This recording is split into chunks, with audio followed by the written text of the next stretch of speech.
Good morning, good day, friends. I hope you're doing really well. I'm just trying to adjust my volume here to make sure that's hopefully hearable. So, my name is Tracy Brown. I'm a trauma-informed nutrition therapist and a tune eating expert. And, this week we were just really talking about barriers because if we are anything on this channel, we really want people to get the root of things. I think those of you who watch this know by now, that diets don't work, and that when we say when they don't work, what we mean is that, you could try to starve yourself and get to a culturally sanctioned, this is who you need to look like and what you need to be lovable and safe and acceptable, and this is what you need to do to be healthy. I think most people who watch this know that propaganda at this point. And I think that most people do understand that, honestly, eating in a way that's supportive to your health isn't all that hard or sexy. It's just that it's so intertwined with diet culture stuff. It makes it hard to know what to do, what to trust. And the bigger issue really is about how do we deal with, okay, if I'm saying we don't want to do rigid stuff, and we understand that emotional eating, let's say we talked about barriers on Monday's video. If you haven't watched that, please watch it.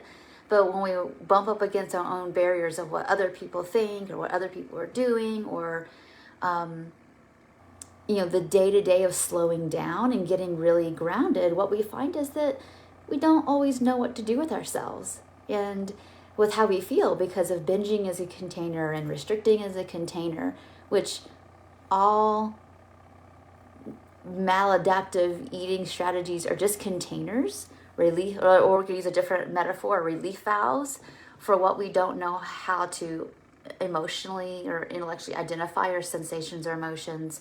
If we're not sure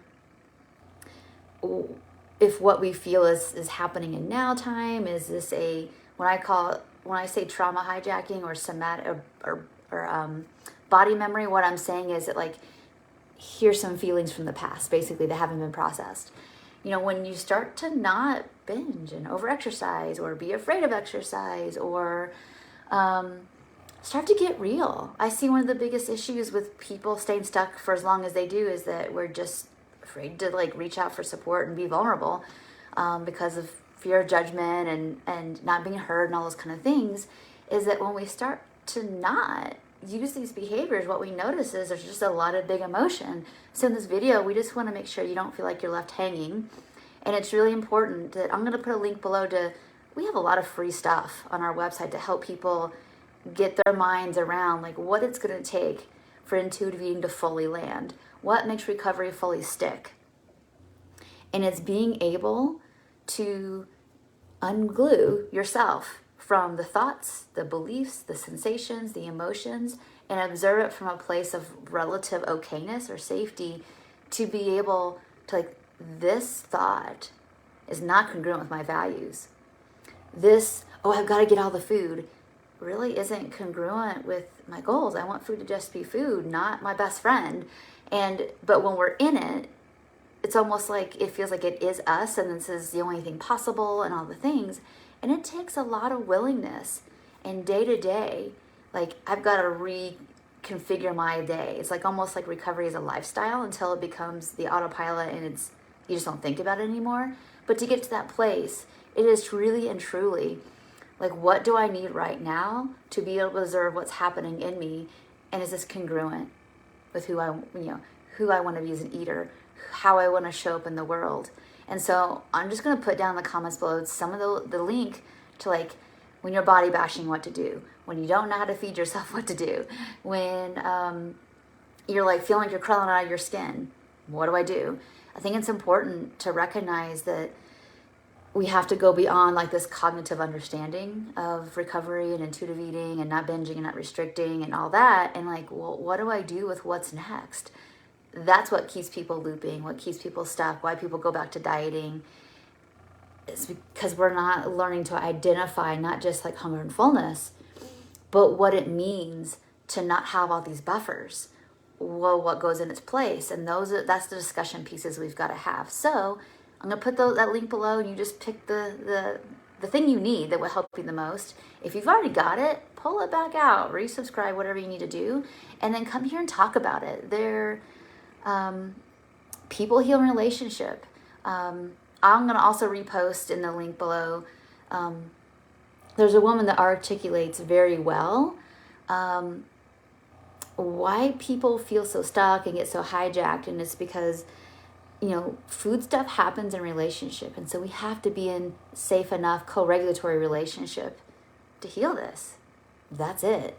And so I just want to encourage people to not forsake talking to others about being in now time and what that experience is like for the bad things when you're present to not be true and not be happening right now. And even if they're true and happening right now, let's say that that's legit happening to you, you're getting body shamed, you're getting health shamed, you're still, you still know more and have resources intellectually, emotionally, maybe somatically than you did a year ago, 50 years ago.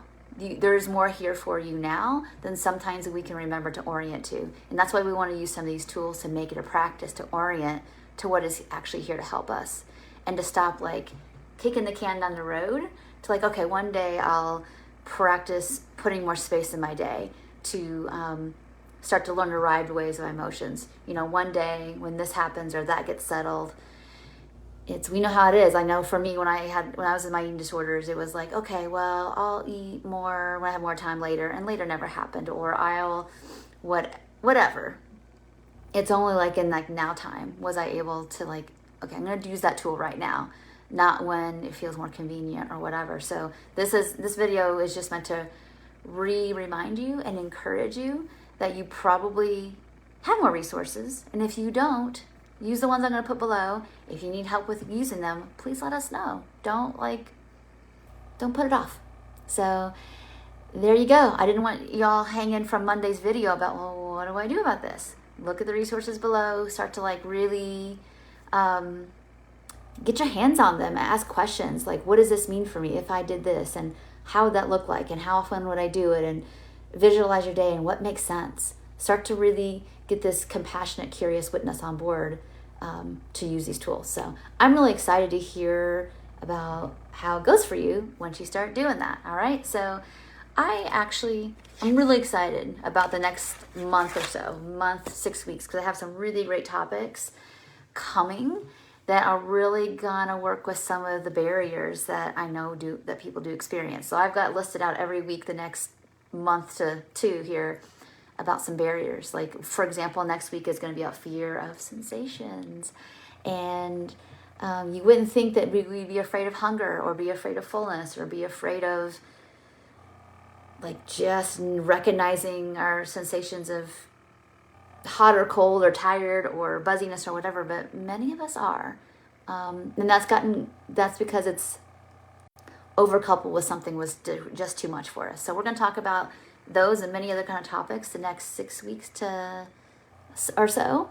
And I do hope you get on board and come and learn and grow, and we're going to do this together in community. So thank you so much for watching, and look for those links below here shortly. Thank you so much for watching, and bye for now.